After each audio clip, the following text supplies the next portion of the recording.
For many years now, there have been a lot of exclusive games to the handheld market that cannot be played on the big screen in any way. For Nintendo fans, imagine what it would be like to play games like Super Mario 3D Land, Pokemon X and Y, or The Legend of Zelda: A Link Between Worlds on the big screen, but since they're exclusive to the handheld market, can't play them on the big screen. Sony PlayStation Vita fans, however, do have an option for this: the PlayStation TV. With the PSTV's first birthday coming up, I thought it would be appropriate to let users compile a top 10 list of games that can only be played on the big screen through the PlayStation TV. So, without further delay, brought to you by users from all across the net, from Reddit to Twitter to a million other places, here are the top 10 reasons to buy a PlayStation TV. Before we begin, this list is compiled into two sections. There are 5 PS Vita games in the list and 5 PSP games in the list. First of all, we could have easily filled this list with multi-platform games that are really fun to play, like Disney Infinity, Minecraft, and Ultimate Marvel vs. Capcom 3. But since this is supposed to be a top 10 reasons to buy a PlayStation TV, I opted to only include games that can only be played on the big screen with the PlayStation TV. So, here is section 1 for PlayStation Vita games. The first reason on PlayStation Vita section is the Danganronpa series. This is one of those franchises that I and probably everybody else in the Vita community could see making this list before I even started getting feedback. This series took the basic formula of Ace Attorney and added a lot of twists and turns as well as adventure and social elements into the mix. The story allows you to talk to and really get to know all of the memorable characters in the game, and as soon as you're buddy-buddy with them, they're ripped away from you and murdered in a very grisly way, forcing you to then investigate to find out which of your other friends is responsible for their murder. This series has spanned 3 games across the PlayStation Vita, all of which are compatible with the PSTV, and every time they pull out a new game, more twists and turns are shown than the previous game. This memorable game series had almost every single vote when I started gathering feedback. The second reason on our PlayStation Vita side is Freedom Wars. If you're not aware, the hunting genre, which first became really popular with the Monster Hunter series, has been gaining popularity in the handheld market specifically ever since God Eater and Monster Hunter became popular on the PSP. The PS Vita has seen half a dozen, if not more, hunting games in its life so far, and the most successful and loved to date is definitely Freedom Wars. In Freedom Wars, you play as a sinner in a world where every country is at each other's throats for resources. This could be little tidbits of searching for food or abducting scientists from other countries to help your own. Not only did Freedom Wars introduce a focus on story to the genre, but it took elements from a lot of other games. The way you switch weapons is very similar to how you transform your weapons in God Eater, allowing you to do hack and slash gameplay in Freedom Wars, but also switch to guns so the game plays like a third-person shooter. It also incorporated grapple and thorn-based aerial combat, which is very unique for a genre that mostly sticks to ground-only combat. Freedom Wars is one of the most popular games on the market for the PS Vita, both for the online multiplayer as well as competition for the Nintendo 3DS's new hunting game Monster Hunter 4 Ultimate. This was another given that I expected to make the list when I started gathering my votes. Game number 3 on our PS Vita side is Killzone Mercenary. The PS Vita hasn't had much luck in terms of first-person shooters in the past. You have Call of Duty Declassified and Resistance Burning Skies, which are heavily criticized for many reasons. Then you have Borderlands 2 that's criticized for technical problems. Then came Killzone Mercenary, a gem in that storm. This game used a modified version of the Killzone 3 engine and threw you into a story that takes place between Killzone 2 and Killzone 3. With optimized controls, high-end visuals, this is considered one of the best looking games on the Vita and one of, if not best, handheld shooter to date. Number 4 is something that I'm sure everybody expects to be here, Persona 4 Golden. Before you say anything, I know that the PS2 version of Persona 4 can be downloaded and played on a PS3. Persona 4 Golden has made this list because of the countless major additions that the Golden remake added to the game that makes it feel like a completely new experience.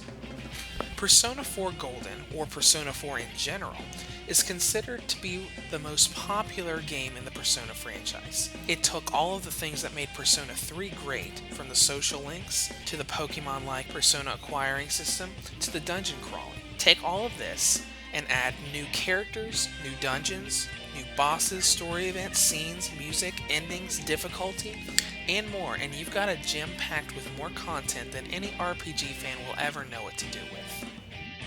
The final game on the PS Vita section is Tales of Hearts R. The Tales franchise is very mixed with gamers for many reasons. Some people call the Tales franchise the Call of Duty of RPGs, with yearly rehashes, since a lot of the combat systems are pretty similar to the others. While other gamers think it is an incredibly unique and fast-paced action RPG franchise. Hearts R was actually the second Tales of game to debut on the PS Vita, but it's the only one of the two that's been localized. Hearts R took the gameplay that all Tales fans love and enjoy and added a lot to it. The biggest thing to note about Hearts R is that the original Hearts on the DS, which never released outside of Japan, was a 2D side-scrolling game, and Hearts R is a completely 3D game that plays just like the home console Tales games. With everything redone and the fast-paced combat system intact with improvements, this is a 40-hour trek that any Tales or RPG fan should definitely play at least once. That does it for the PlayStation Vita section. There were a few runner-ups in the voting polls that almost made it into the list. Both of the top runner-ups were hunting RPGs. The first was Phantasy Star Nova, a Japanese import title, and the other was Soul Sacrifice Delta. Now let's move on to section 2 for the PSP games. The first PSP game on our list is The Third Birthday, also known as Parasite Eve 3. When Square Enix originally announced that they were resurrecting the Parasite Eve series with a new sequel, the world was pretty much shocked in the gaming market. What they got was The Third Birthday, a game that, for all intents and purposes, is Parasite Eve 3 without actually being called Parasite Eve 3. The game was received and loved by the fans, but also hated by the fans for different reasons. While the storyline of Aya Brea's newest journey confused and enraged fans of the series, the game combined crisp visuals for a PSP game with a unique blend of third-person shooting and action RPG gameplay. While it wasn't exactly the same as the survival horror RPG combination of the first two games, it is an intense shooting RPG that is well worth a play for any Square Enix fan out there, especially if you're a fan of the original Parasite Eve games. The second PSP game is the one I was really rooting for to get a lot of votes, which was Dissidia 12 Duodecim Final Fantasy. Dissidia was one of the franchises that was a major reason that RPG fans had to buy a PSP. Square Enix took an all-star cast across their flagship series and created a game that was supposed to be a 3D fighting game, but it felt more like an action RPG with fighting elements thrown into the mix. The sequel to the original, which was more of a pre-sequel, had more characters, new customization features, and a ton of new content that created a practically limitless experience. Whether you're a fan of Kain from Final Fantasy IV, Gilgamesh from Final Fantasy V, or Sephiroth from Final Fantasy VII, every Final Fantasy fan had someone to look at and shine on, creating their own dream battles. These battles took place in huge 3D environments that were taken straight from the games. From the Chaos Shrine from the first Final Fantasy to the Planet Core of Final Fantasy VII. Add in remix and original music, costumes based on special scenes from each game, and a story mode that spanned the length that a normal RPG would take up to play. This is the ultimate fast-paced brawler RPG for the Final Fantasy fan and is a must-buy for the PlayStation TV. The third PSP game we've got is Jeanne d'Arc. This is a pretty big surprise for me. I saw it come up in the initial voting polls, but I did not expect it to make the top 5. Jeanne d'Arc was a unique strategy RPG that took a twist on the Joan of Arc story. The uniqueness about the game is throwing fantasy elements in the story that it was based off of, but also the fact that it was one of the first handheld strategy RPGs with 3D cel-shaded graphics. When you played the game, it looked like the kind of style you'd see 2D graphics on, but when you look closely at the sprites, they're not sprites at all, they were actually detailed 3D cel-shaded models. With its unique story and handling, this is a very memorable strategy RPG from the PSP library. PSP game number 4 is a no-brainer for making this list, Valkyria Chronicles 2. Before we talk about the game, I'd like to mention that you can only play this game on a PlayStation TV if you use the PS3 transfer workaround. This means you have to buy the game on the PC or PS3 store, download it to your PS3, then you boot up Content Manager from your PlayStation TV, connect to the PS3 over Wi-Fi, and transfer the game from the PS3 to the PSTV. Now, Valkyria Chronicles 2 was a sequel to the original PS3 and now PC game, but it had a story that could stand on its own 2 feet, so it's enjoyable for newcomers to the series as well as veterans. Valkyria Chronicles 2 brought back every bit of the gameplay of the original, which was unique because it was a strategy RPG, but it was also a third-person shooter. Like Lost Dimension, you could walk around during your turn a set amount, but then once you started fighting, you could use firearms to fight enemies. And just like in a shooter, if you get a headshot, you do a lot more damage than if you hit someone in the arm or the leg. The final game on our list is Ys 7.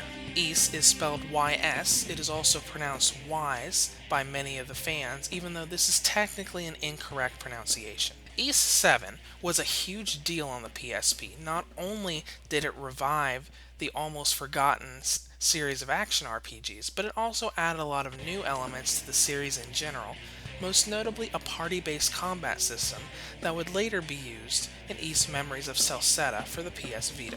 Another notable thing to say about Ys 7 is the fact that it has a very unique final boss fight. Many RPGs try to go out of the way to be unique or different in the execution of a final boss rather than just, here's the final boss, go through a battle just like the battles you did before except harder and you win the game. Ys 7 did it in a very unique way. I can't say how they did it because of spoilers, but I would say that it is the most unique final boss fight that I have played in an RPG in many, many years. Now, there are a few notable mentions from the PSP side. Notable mentions that almost made the list: Legend of Heroes Trails in the Sky, Monster Hunter Freedom Unite, the Patapon series, and Resistance Retribution. Well, this is the end of our list. The top 10 reasons to get a PlayStation TV, as we just said: the Danganronpa series, Freedom Wars, Killzone Mercenary, Persona 4 Golden, Tales of Hearts R, The Third Birthday, Dissidia 12 Duodecim Final Fantasy, Jeanne d'Arc, Valkyria Chronicles 2, and Ys 7. I hope you enjoyed this list because I loved getting the feedback and making it. If you would like to have more PSTV information, feel free to visit my site at vitareviews.net.